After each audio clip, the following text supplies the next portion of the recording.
Hey guys, J77 here doing another What's News.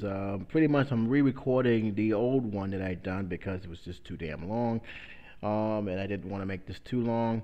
I got 6 stories though. I'm going to cover, but I'm going to do a little bit differently here. I'm going to start off with this story here that's going on right now. Christopher Donner, as you guys know, he is an alleged cop killer who have killed, needless to say, a lot of people. And this has gotten a lot of attention. And I got a very, very serious eye on the LAPD. A lot of stuff is being written, a lot of stuff is being said, and needless to say, and I do agree with a lot of even some of the news writers about this, that if the LAPD gets him, they're not gonna, turn him in. They're gonna look to kill him, especially after they've taken down um, a police officer and as well as a family member. And needless to say that there's also a $1 million award. The FBI is involved, so they're really looking for this guy. He has become public enemy number one, and yet there is a lot of other stuff going on involving the story that it makes me shake my head a little bit because, as you all know, there when it comes to situations like this, you have people who are rooting for him, and in this case, this story is no exception. Mind you, this story is about a day and a half old, but it does says a lot about people's feelings with with police in general, not just the LAPD, but just police in general, especially when you have crooked cops that makes everyone look bad. But apparently, in this article that I've gotten, it says here fans on Facebook, Twitter calls elect cop a hero, citing police brutality. The story goes on and say that the supporters of Christopher Don, the former policeman turned cop killer, have shown online with tweets and fan pages on Facebook.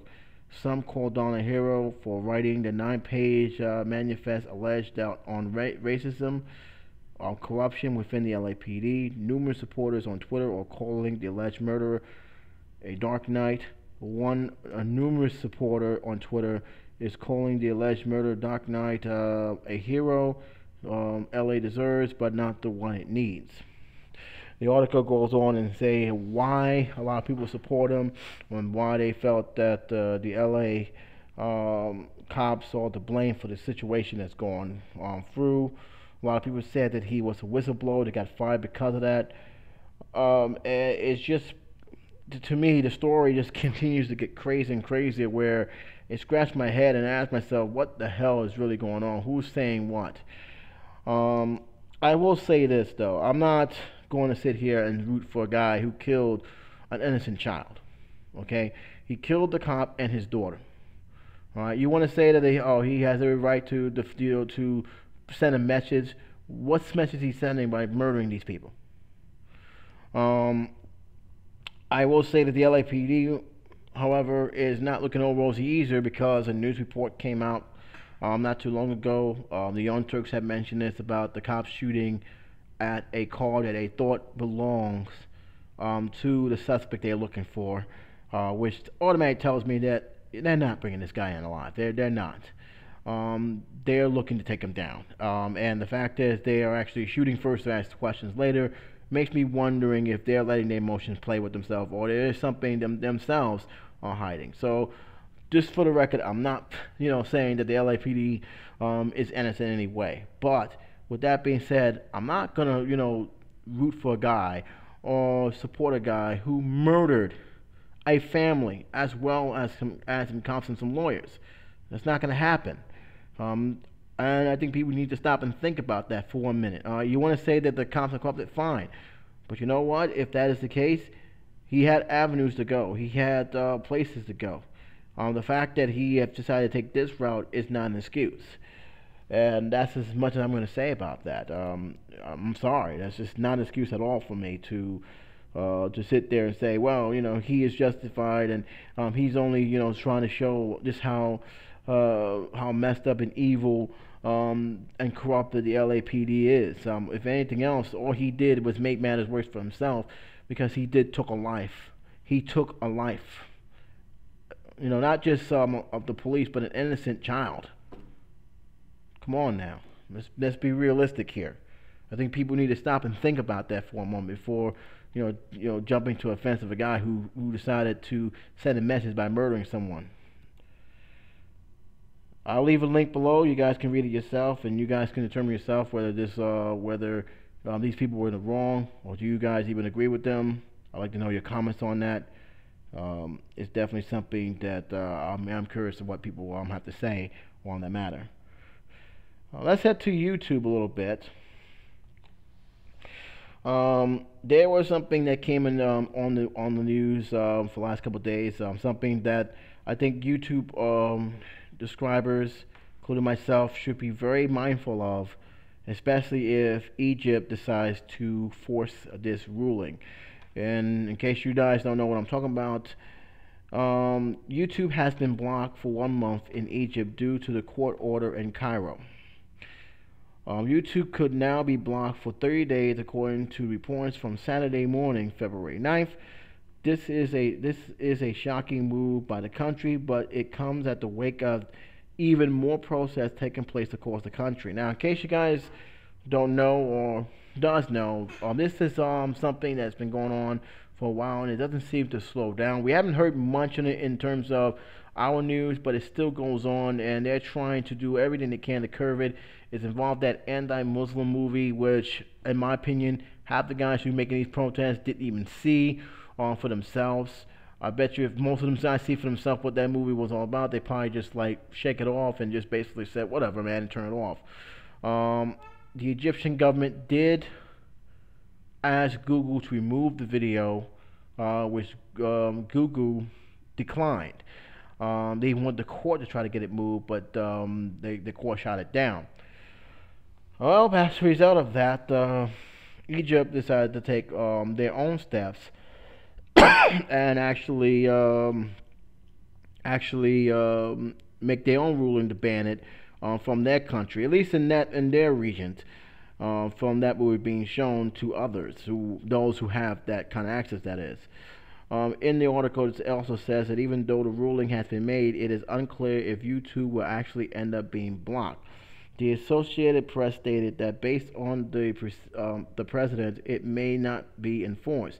Either way, this could turn into a groundbreaking case in regard to how websites' content can be viewed in a court. When Google, which owns by YouTube, was originally asked to take it down, the request was declined in most countries. They did restrict access to specific countries, though. The next step in this case, with the courts either enforcing or not enforcing the blocking of YouTube, could also end up setting precedents for any future cases that might relate to this. So this is why I say keep in mind what goes on in these situations, because again, a lot of people said it doesn't affect me. I should not. It's none of my business. I'm here in this country. That's that country. Wrong again, because if they set precedents, that means most likely other countries who already have problems with videos on the web to begin with may start following suit of what Egypt has done. So just a little reminder to keep an eye on what's going on. It didn't say they was going to enforce it, but it didn't say that they will. So you got to be mindful that whatever happens there, you better believe this may have a trickling down effect even in the U.S. So I'll leave a link on that. You guys can take a look at it and you guys decide for yourself. Man, moving right along. Arkansas. Why I keep getting that name confused for some reason. Arkansas law, jail tenants who don't pay their rent. This has been on the books for a while. And right now, according to the Arkansas Times, the state commission are recommending changes to the law, which has started in January, calling Arkansas landlord-tenant law significantly out of balance. The non-legislative study group urges 15 major reforms intended to even the playing field between landlords and tenants. Now, the reason why this is a big deal is because, according to the law, which is titled "Pay the Rent or Face Arrest," um, is an aggressive impact on of Arkansas's criminal eviction law.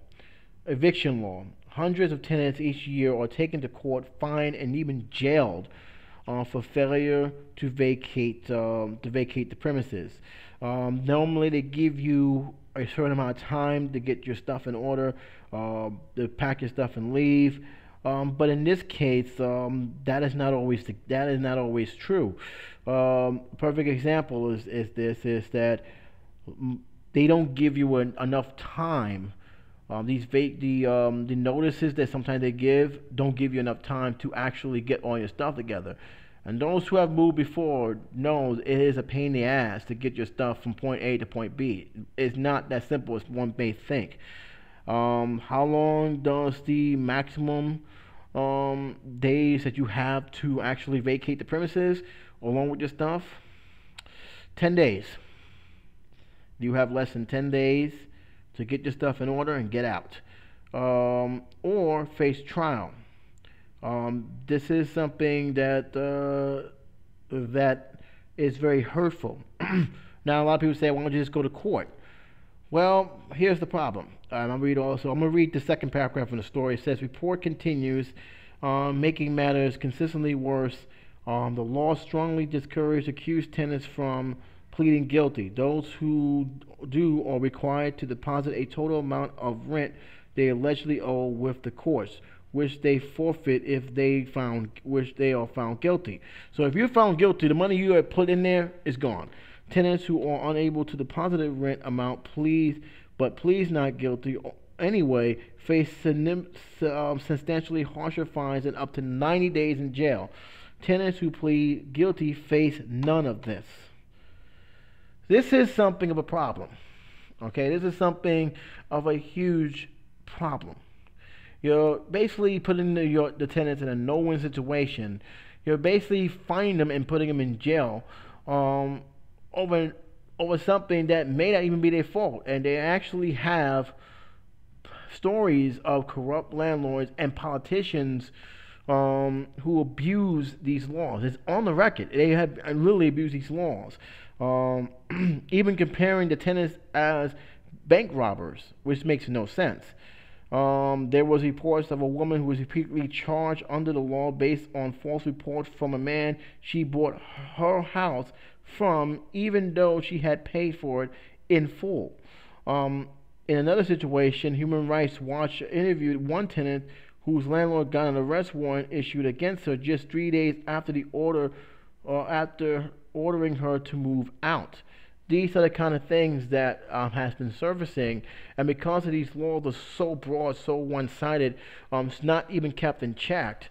We have tenants being put in jail or just being forced out immediately, or even being used to back away from a deal which the tenant have actually kept. And this is something that you can't continue to have. This is a blatant disadvantage, and it's really an unfair burden towards the tenants who could any day now get slapped by an eviction notice, and if they don't leave, they may face jail time, which is even putting more strain not only towards them but towards the family members as well.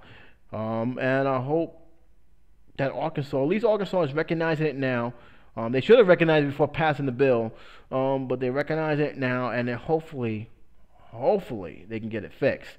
I'll leave that link below. You guys can talk about it, and let me know what you guys feel on that matter. Moving right along, North Dakota. This should be no shock to anyone. North Dakota have passed a personhood measure in their state. Now the senators have done. This is despite the fact that they have been named the worst state in the country for women. And the fact they only have one abortion clinic in the whole entire state. The state senate had passed 2 bills on Thursday, will make it even more difficult for women in the state to access abortion care. North Dakota lawmakers passed a personhood constitutional amendment incentive on Thursday that would amend the state constitution to give legal rights to and protection to human embryos if the ballot if the ballot is if passed, the House of North Dakota voters will decide on it on the 2014 election. We are intending that it will be a direct challenge to Roe versus Wade, since Dallas, one of the senators, have said that the Supreme Court is waiting for the Senate to raise the case. State Senator from Republican Margaret Stump have also made the comment on the sponsor of the person. The person, she's also, by the way, the person sponsoring the personhood bill, as she told the Huffington Post. The Senate also passed another bill on Tuesday that could shut down the North Dakota's one abortion clinic, the Red River Women's Clinic in Fargo, by requiring abortion doctors to have admitted privilege at the local hospital. What does this mean? Basically, it just means they need to be accepted by the hospital, which a lot of hospitals are not doing. Because the hospital near Jackson Clinic are all refusing the application, the doctors who perform abortion. Again, this is basically their way of trying to stop abortions in their state by any means necessary.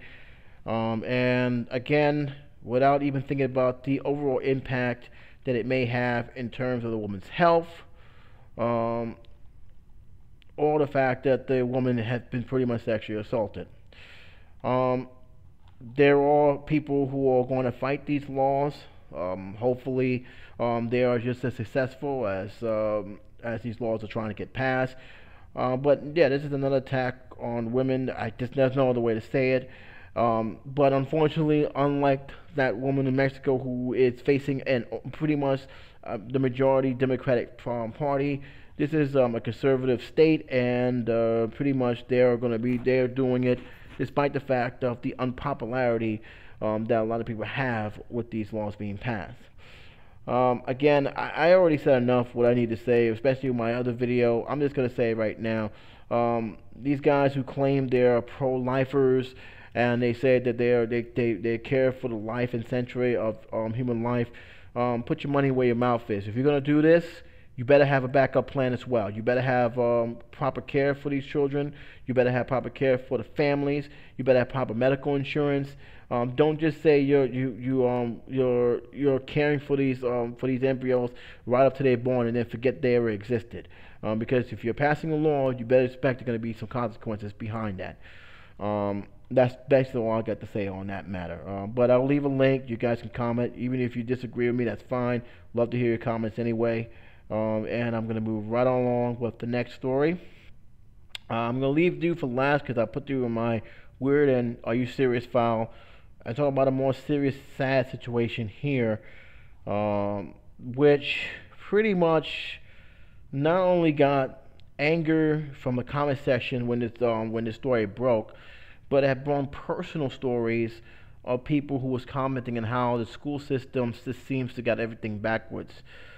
And I do agree with most of the comments that has been said, that the school system, especially with the no tolerance law, with the no tolerance laws and policies that they have with students in school, and how it seems to be focusing on stuff that we considered petty and not even worth our time, to stuff that they should be focusing on, but somehow always seem to be taking a non-serious stance on it. I'm referring to a kid. Now, this kid is a Pennsylvania boy who's now currently in a mental-induced coma after a schoolyard fight with a classmate who he and his family claim were bullying him. The sixth grader, named Bradley O'Neill, an honor student of Derby Township, Pennsylvania, was involved in a fight with 4 weeks ago at the Derby Township School. He was struck several times in the face by another student, The blow fractured his nose, and he fell to the ground. Now the story continues saying that the parents did took him to the medical hospital and was released, but the father saw that something was wrong, something was not right with him. He was sleeping. He was moody. He wasn't himself. He was angry a little bit. He wasn't really eating. So they took him back to the hospital, only to find out that there was something wrong. He had seizures, which had gotten so bad that the doctors have actually forced to put him in a medically induced coma nearly 2 weeks ago. Um, this is a situation that is very sad. ABC News was trying to get further information, but was unable to, and that's largely because of the privacy laws that the medical services have. But there's a lot of anger for a lot of reasons, and this is one of the reasons. The boy who attacked him was only suspended 2 days.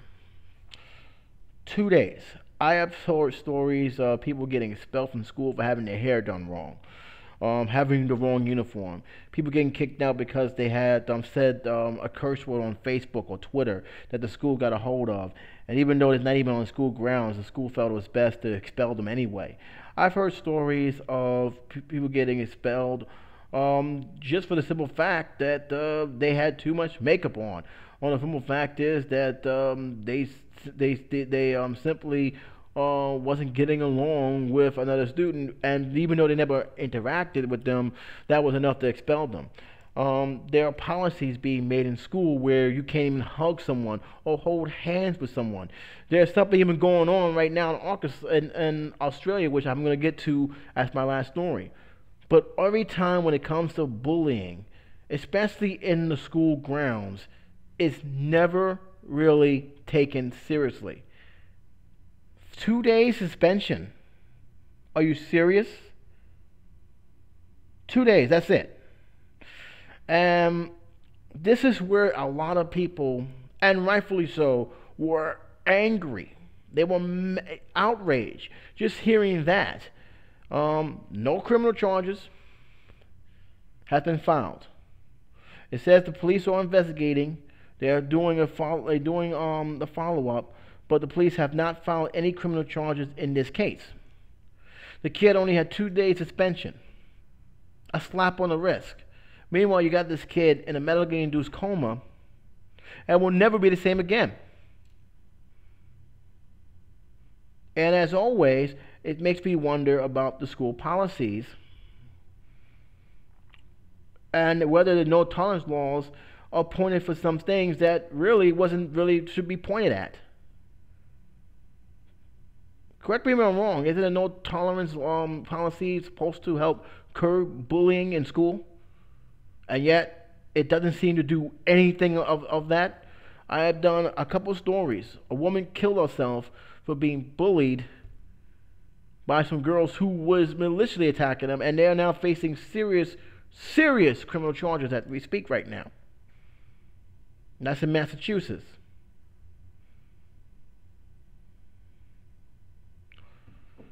I don't know what to say about this. I don't know why the school gave a 2 day suspension. They said they take this very seriously, but to me, 2 day suspension is not taking it seriously. And some of the comments that came from this report were pretty much genuine anger. You heard stories, their own stories, of how the principal sometimes blamed the victim, or that he should have stood his ground, even though they just admitted that if he would have fought back, he and the person who started the fight would have been suspended.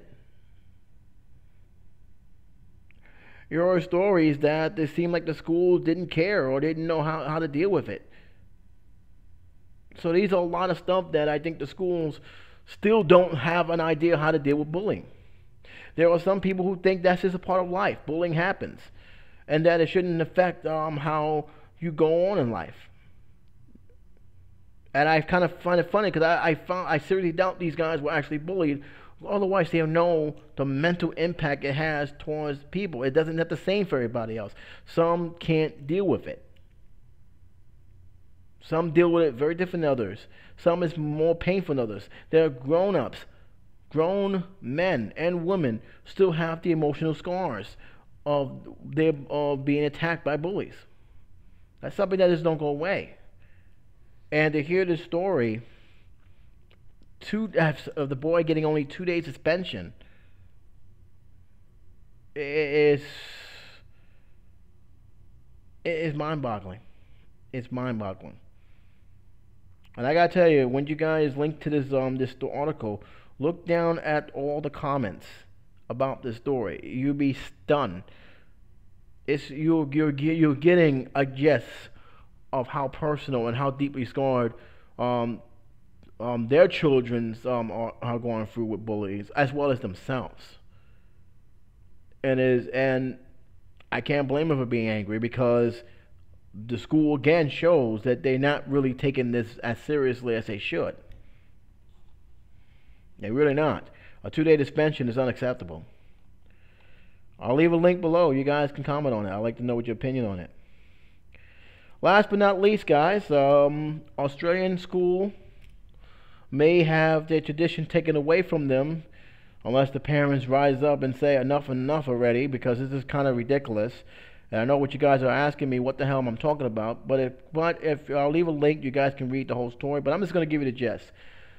Australia has issued a ban blowing out the candles in school when it comes to kids' birthdays. Now, as you all know, we went through it. So most of the time, schools give out a special birthday, especially for their classmates. It's something that's been a tradition. There's nothing wrong with it. It's like doing the last half hour of school, and sometimes they have it 2 at a time. But it's generally something that the school does. It's a nice thing to do, and no parents complain about that. Apparently, a board, I believe it's the Medical Research Council, said that children are no longer allowed to blow out their candles on cakes at school because doing so spread too many germs. Wow. Just wow. We have gotten this overprotected when it comes to fighting bacteria. We introduced a new national standards to lift the quality of child care across Australia because we believe that parents deserve peace of mind when they drop their child off. They're receiving quality care to high standards. Australian Minister of Early Childhood and Child Care, Kate Aston, explains in a statement, "Our service across the country will assist in rating against new national quality standards, which will ensure that services are meeting basic requirements, including children's health, safety, and well-being." In other words, we want to be your nanny. I'm just going to say it right now, okay? This is something that I think the board seems to fail to realize. Kids are going to get germs whether you guys want them or not, okay? Everywhere they go, they're gonna have germs. If they're playing outside in the backyard or in the schoolyard, they're gonna contract germs. If they're if they're sitting down the bus or holding on to a rail or just hanging on to anything, they're gonna attract germs. Just by talking to a child, to their fellow classmate, they're attracting germs. So this idea that it spreads too many germs, you're blowing out a damn candle. How many candles? How many people how many kids are blowing out a candle at one time? 1, 2 to max. This makes absolutely no sense. And the funny thing is, they said that the parents want peace of mind. Parents are not happy about this either. They are outraged, saying that the new rules is so nitpicky that they take all the fun out of being a kid. They're right. You think any parent came up to the health board and said, "You know what? I fear for my child's health because she's blowing out a candle. Even though technically she's playing in the backyard, building sandcastles on the beach, playing with other children who are sneezing, blowing their nose, probably sharing a cookie in the lunchroom. putting their hands all over dirty places such as furniture, from furniture all the way down to the poles. But we're worried about the candles. It spreads too much germs.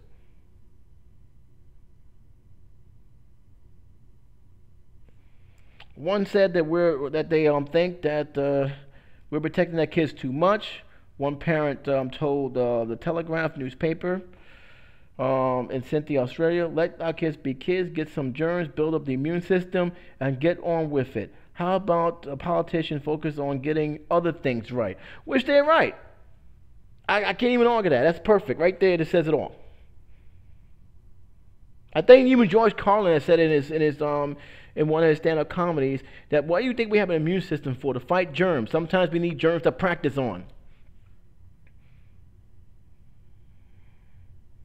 I don't even think teachers are going to enforce this.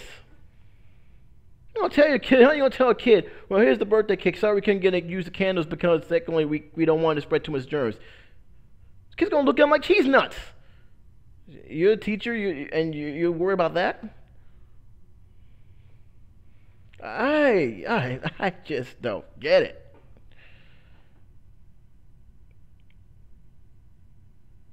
And you know what's funny? Even Australia's medical professionals agreed that the new guidelines is too far. If somebody sneezes on a cake, I probably don't want to eat it either. Australian Medical Association President Steve Humbledon told the Telegraph. But if you're blowing out candles, how many organisms are transferring from to that specific cake? For goodness sake. He's right. This makes no sense. And here's the thing that it kills me even too. You think she's only going to have a birthday party just in school? You don't think the parents going to have another party for her when she gets home or during the weekend? Are you going to tell me you're going to have a ban on blowing out the candles at their own home?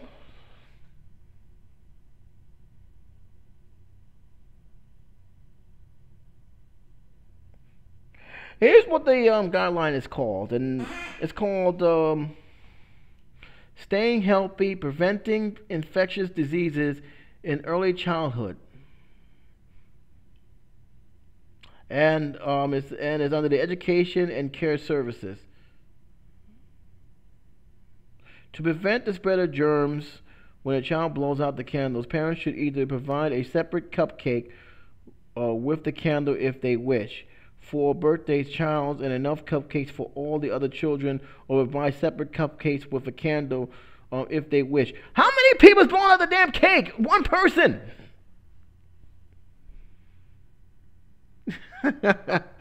Oh my God.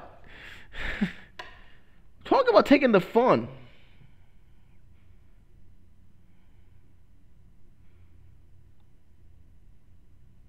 Again, I don't know if this is going to work. I don't even think it's going to be I think it's a waste of damn time.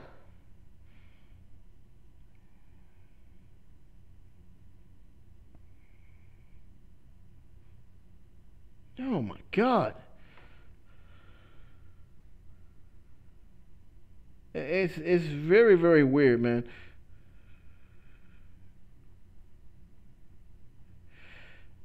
But other rules don't make much sense no matter where you live. According to the guide, children are now expected to wash their hands before digging into the sandbox or playing outside as well as after. And while all toys, door handles, floors, and even cushions cover must be washed, kids with head ice don't have to be sent home from school.